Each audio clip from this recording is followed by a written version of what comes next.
I'm going to share with you a posture for lying down, which could totally change the health of your back and the quality of your sleep. So imagine that you wake overnight with your back aching. In fact, you can't really get a full night's sleep without back pain.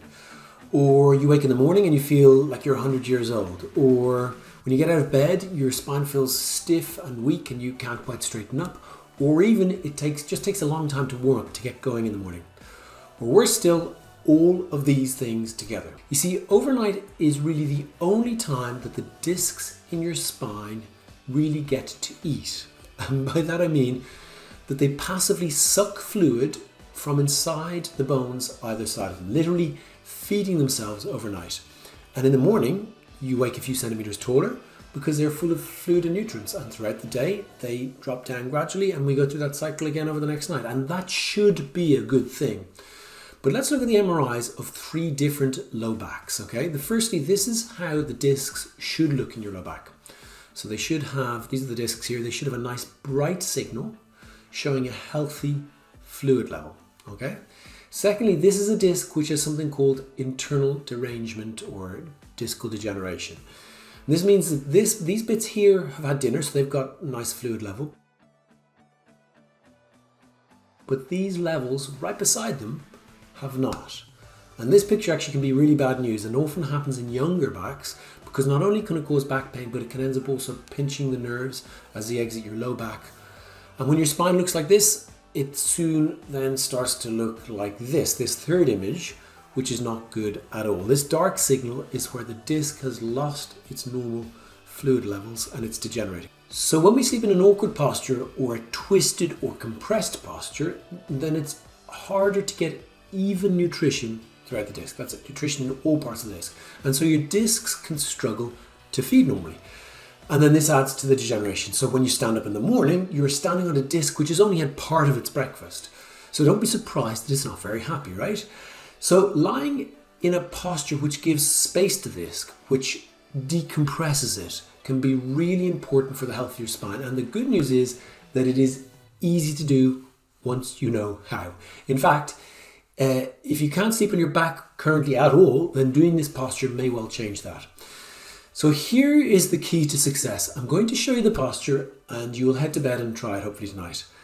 And about 9 out of 10 people will fail when they first do this at the first attempt. By that I mean that you're going to do the posture badly and it won't have the desired effect and you'll actually feel like it's doing nothing whatsoever. So how do you know when it's actually working? Well, trust me, you will know when this is working. But let's have a look at it for a minute. So this is Susanna doing the long spine posture. Looks easy, right? And it is easy once you know to push your arms and relax your back at the same time. That's the key. Dancers and gymnasts often find this posture easier because they're more used to disassociating their different body parts. But this is the key, is just as you lie down, you relax your low back and your hips all the way down to your toes. And then you use your elbows to support your weight and to try to move up the bed. And maybe move a little bit, but not move much. And if you're relaxed, you will feel a deep, slightly weird stretch deep inside your low back. If you've done Pilates or yoga roll downs, then you need to prioritize the relaxation over the control. It's most important that you're relaxed. So as your chest and shoulders land on the bed, now's the time to stretch your head just a little further up before relaxing completely and heading off to sleep. So the ideal is simply to rest with space between the bones of your low back in decompression or mild traction, giving your disc space to do whatever it needs to do overnight. If you feel increasing back pain as you're on your arms, then you are probably not really on your arms. You're probably being supported by your stomach muscles, which are holding you up, increasing the pressure in your back, and that's why it's causing pain. So again, relax your back and pelvis, ensuring your arms are taking all of the weight. Now I can hear some people saying, but I don't like sleeping on my back. Well, here's news, neither do I. But there are two things to consider. Firstly, try this for at least a week, concentrating on the relaxation. Once you succeed, it may really surprise you. In fact, I know a number of people who could not sleep on their back, and since doing this technique, can do so comfortably. Secondly, you can also do this posture on your side. It's just the same principle. The only difference is that instead of 2 arms, you use 1. So there you have it. Relax your back, pelvis, and legs. pull your spine up the bed and then let your shoulders down.